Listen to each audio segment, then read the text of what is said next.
नमस्कार. आज आपण जाणून घेणार आहोत कोकणा आदिवासी समाजाविषयी. हा समाज प्रामुख्याने भारतातील महाराष्ट्र, गुजरात, दादरा नगर हवेली या भागात आढळतो. महाराष्ट्रात प्रामुख्याने नाशिक, ठाणे, धुळे, नंदुरबार व पालघर जिल्ह्यांमध्ये आहे.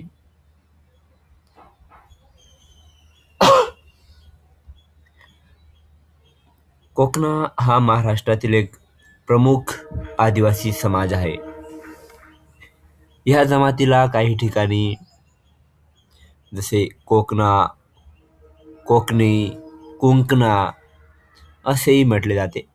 हा समाज प्रामुख्याने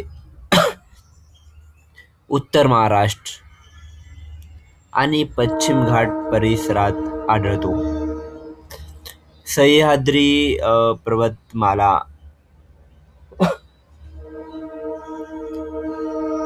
ह्या डोंगर रांगांच्या मध्ये जंगलाच्या सभोवताली जंगलाच्या सहवासात तो आपले जीवन जगत आला आहे फार पूर्वीपासून आणि आताही जगत आहे. याला काही विशेष म्हणजे त्याचे राहणीमान, जगण्याची पद्धत ही निसर्गाच्या सानिध्यातच पूर्वीपासून असल्याने तो त्या ठिकाणी राहणे अधिक पसंत करतो. कोकणा लोकांची मातृभाषा ही कोकणी असे आहे. इंडो आर्यन भाषाकुळातील ही भाषा. स्वतंत्र बोलीचे शब्द कोकणी आदिवासी समाजाचे आढळतात. मराठी भाषेचाही यांच्यावर खूप मोठ्या प्रमाणावर प्रभाव दिसून येतो.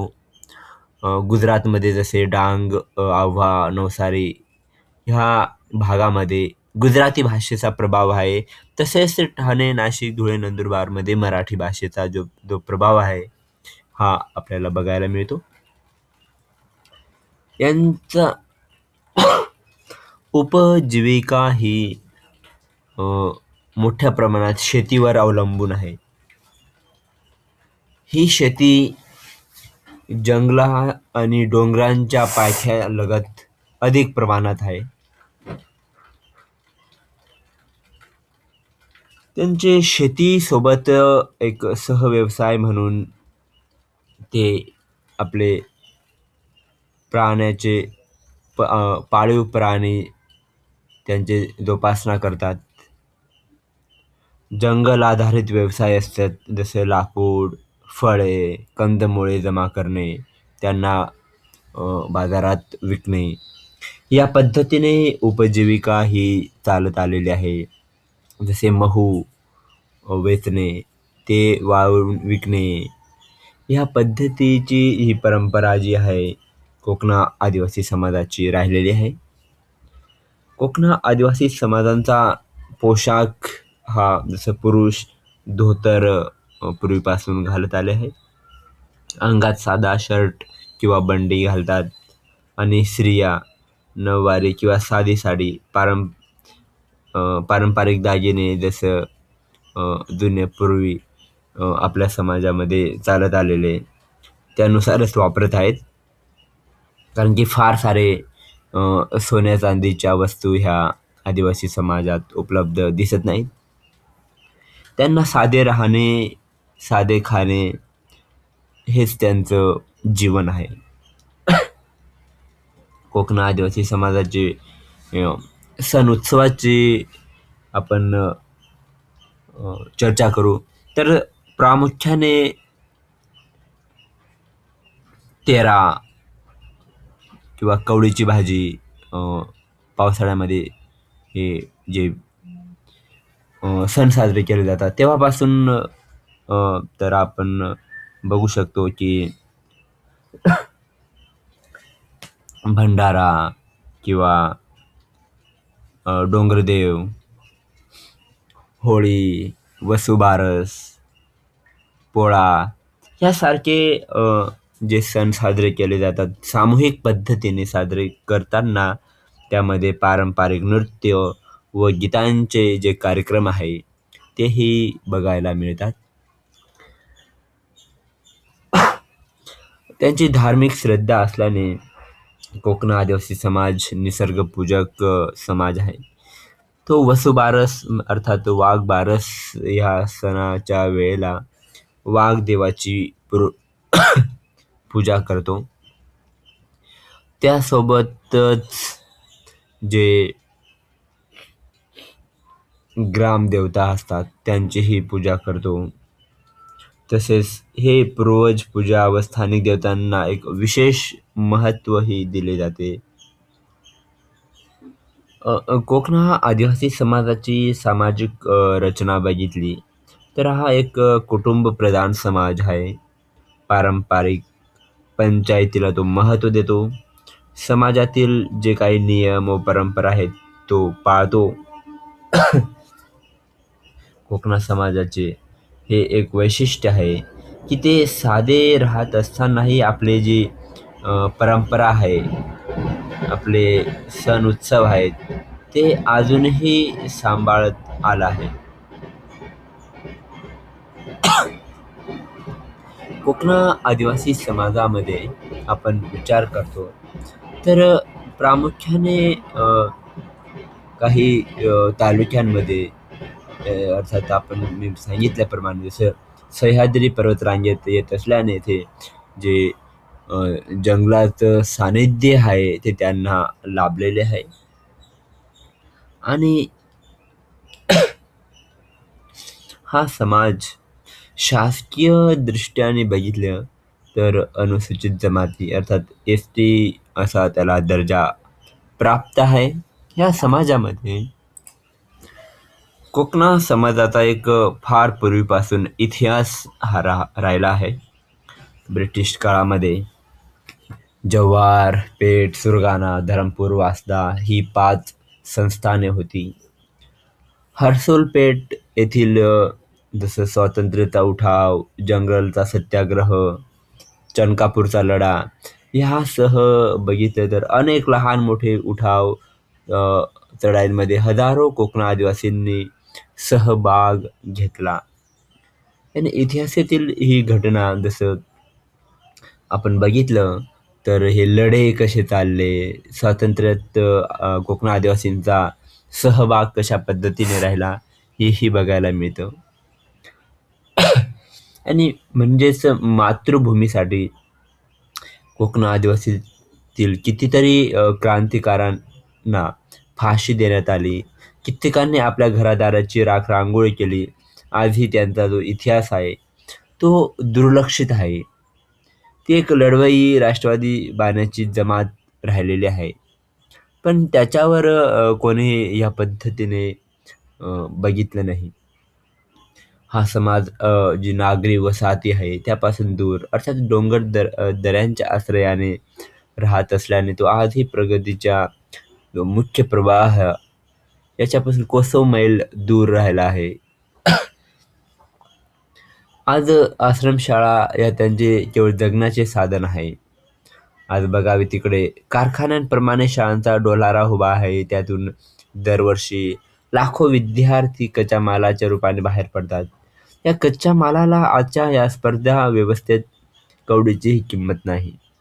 आणि आदिवासी समाज, कोकण आदिवासी समाजांची जी मुले आहेत ती शिकत तर आहेत पण त्यांना नोकऱ्या कुठे मिळत आहेत ते आज हा एक महत्त्वाचा प्रश्न वाटतो. जल, जंगल, जमीन आणि पशुधन ह्या चतुसूत्रीतून त्यांचा विकास शक्य असून त्याचे रक्षण व संवर्धनासाठी आजचा तरुण तसेच शासनाचे देखील पुढाकार घेण्याची खूप सारी आवश्यकता आहे. पण ती खूप अडथळा निर्माण करत आहे मध्येच.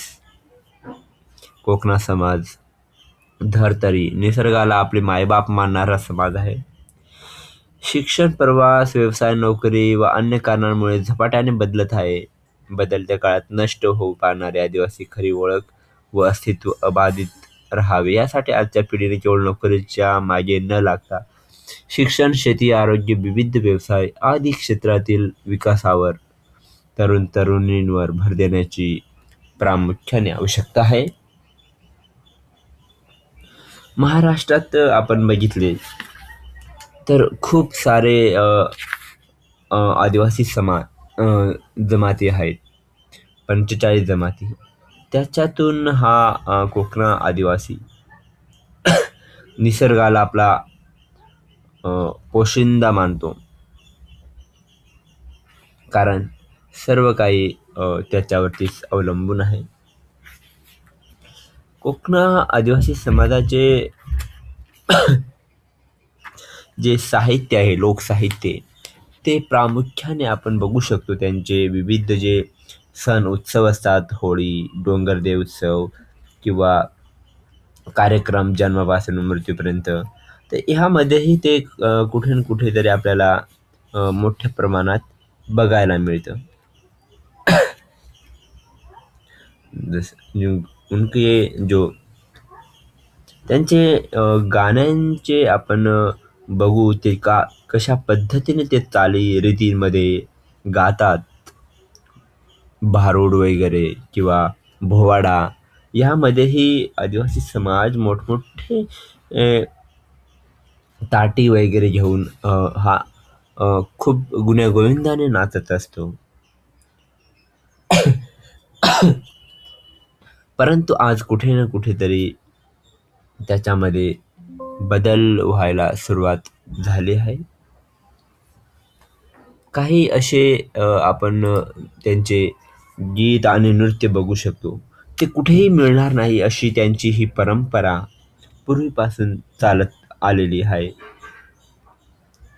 कोकण आदिवासी समाज आपले व्यसनासंदर्भात आपण बघू तर दारू प्रामुख्याने अधिक प्रमाणात त्यांनी प्यायला सुरुवात केली आहे. कारण ह्या जमातीमध्ये आपण बघू की त्यांचं महुआ म्हणजे महू जे फूल आहे याच्यापासून दारू गाळणे हा एक त्यांचा जोड व्यवसाय म्हणूनही त्यांनी काही पूर्वी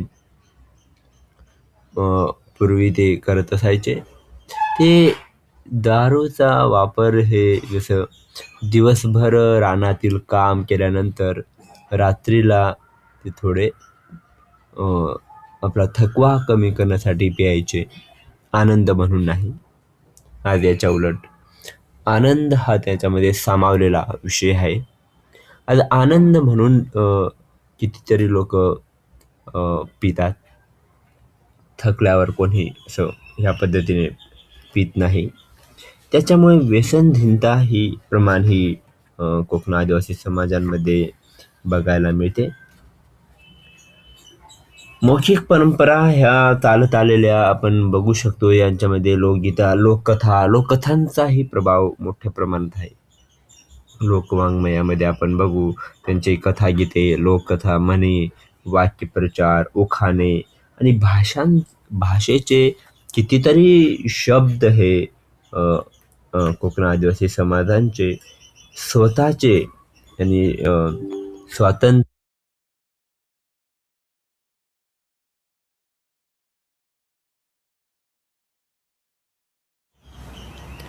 त्याच्यामुळे धन्यवाद सर्वांचे.